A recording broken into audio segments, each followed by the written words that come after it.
The appreciative leadership stuff that I sent you? So, so it sounds like you are creating or have created an innovation in the way you work with clients around the notion of appreciative inquiry. Well, this is a place that we're just sort of, I mean, in some ways we've been working with it a long time, in other ways we're just starting. Because, you know, appreciative inquiry we ran into 20 years ago when they did the study of ICA. And so at that point, I did connect with the people that came to Brussels to do the interviews and all this kind of stuff. So the image and the idea of appreciative inquiry is very aligned with all is good. It's very aligned with our whole faith stance about how systems work. And so it wasn't a big leap to use appreciative inquiry. But 2 years ago, and well, let's see, 5 years ago, one of our people from Taiwan went to the appreciative inquiry advanced courses that Cooper Ryder does in Cleveland. And so the lady named Laura Shu. And so that sort of brought back in the current state of appreciative inquiry work into our conversation. And then we began to look at how that fits with the work that we do. And so one of the realizations was that, for example, in the visioning process of a planning process is a very helpful place to bring in some of the appreciative inquiry processes, because you really are trying to help the group see and name the positive potential of the future, which is what appreciative inquiry is about. Then 2 years ago, I was asked to work with this UN group that's training leadership at the UN, using appreciative leadership as the metaphor for the new leadership required at the UN. So this is combining actually appreciative inquiry and systems thinking as critical skills for leaders to have in organizations. So as a part of that dialogue, we've been then adding to and creating from the work that we're doing there to bring appreciative leadership into other work that we're doing. So I just, actually 2 weeks ago, I did a presentation with an exercise with Kraft here. And it was on appreciative leadership, because that's what they realized that they wanted. Excuse me, do you mean the company Kraft? The company Kraft. They called and asked if we could do some work with them, and so I replied, went and talked to them, and appreciative leadership was exactly the place where they need to do some work as a leadership team. So I did a short introduction, and then I'm going to go back and do some more work with them a little bit later. But the piece that I sent you on appreciative leadership was actually a piece that Laura and I shared at the IAF meeting here in Taiwan last year, where we were just trying to share the image of appreciative leadership. But it's growing in the sense of where it appeals to an image that some people have or need or want to have, which is around the whole thing of not just being critical inquirers, but being appreciative inquirers, not just being critical leadership, but being appreciative leadership.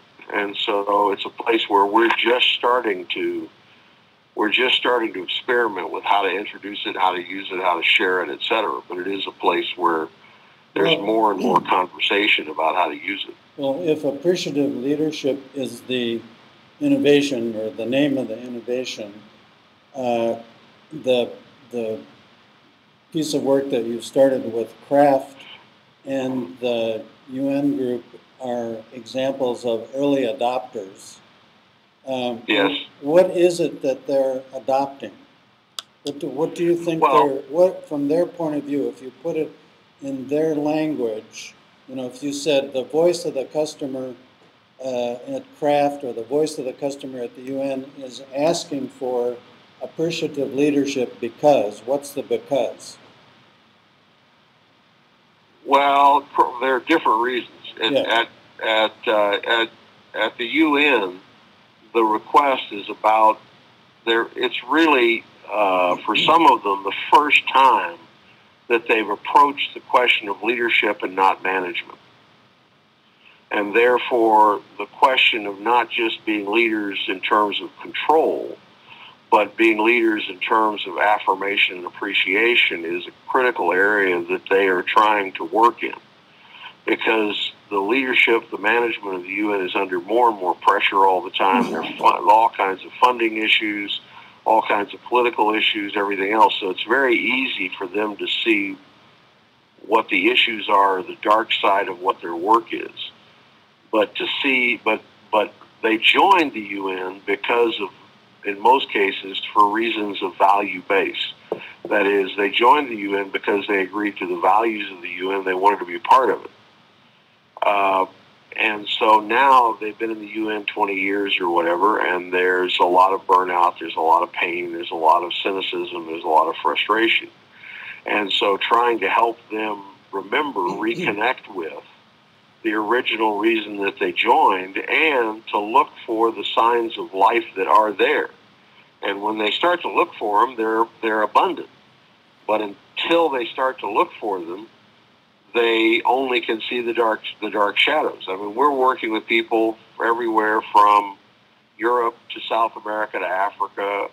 Some of the people are with the key peacekeeping forces. Some of the people are with just administrators. Some of the people are, so it's a wide spectrum of who people are. But the UN over the last 20 years has changed their reality from being a highly funded organization to being a very tightly funded organization with a lot of money needed to be raised through donations of their own.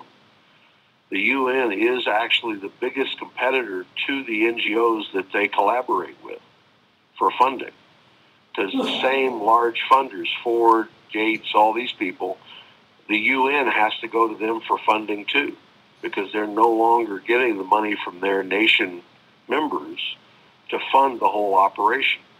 So either for Kraft or the UN, if you could just characterize what is the additional capability that appreciative leadership, that this innovation of appreciative leadership is giving them, what would you say it is? Two levels. One level is simply the realization that they've been closing one eye every time they've been looking at situations anyway, because they've basically been looking at everything critically instead of appreciatively for a long time. And so for most of them, literally, when the light comes on, that, wow, I can think about things appreciatively, it's exactly like that. It's like a light being turned on. It's like you've been working in a room. I'm sitting in my office here with 2 desk lamps on and not the overhead light. It's like suddenly turning on the overhead light. Mm-hmm. Things just become much brighter, much clearer. And so literally that's been happening in the UN groups, where they've literally, over the course of the 2 sessions and the coaching that we do with them, said, my view of what I'm doing is different, that I have changed my perspective.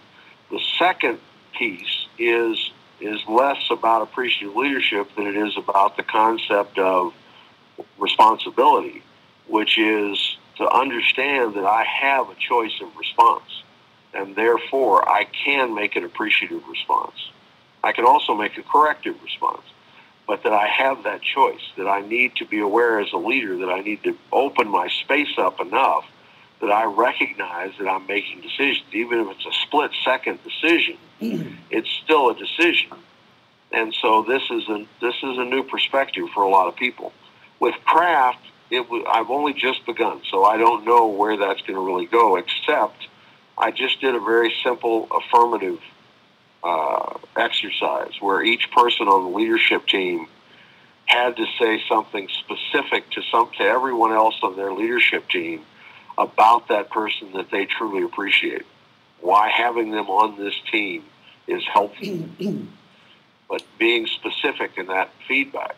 And just that little exercise, you could watch the mood shift in the room. You could watch the respect for each other change in the room as they brought to awareness, both for themselves, thinking about other people, but also for that other person to hear that person say to them, this piece that you bring to this team, I think is important for this team.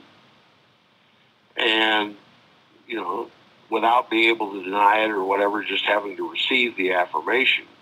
But that aspect of appreciative leadership, the aspect of being able to say honestly to each other something you appreciate, was something they had literally never done. Got it.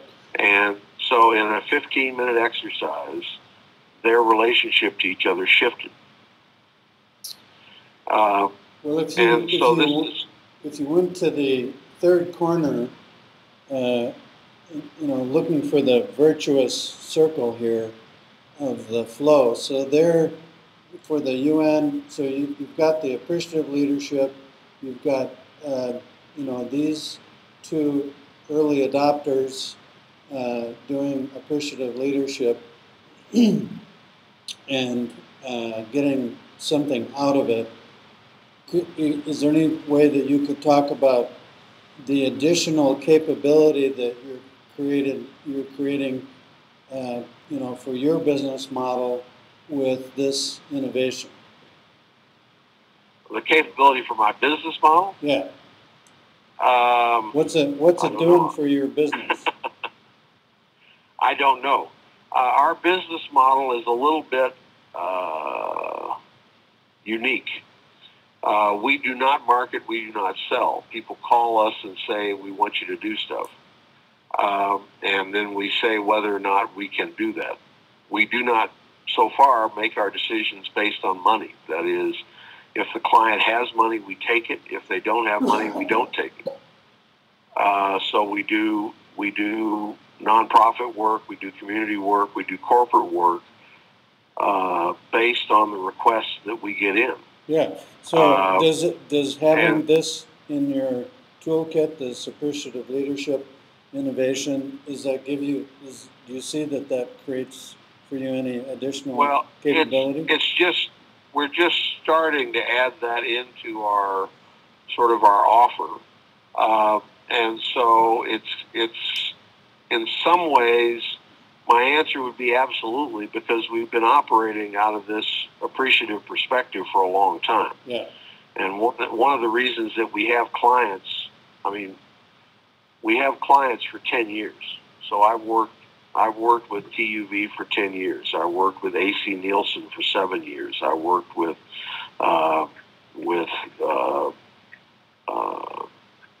another company, Samporta, for 11 years.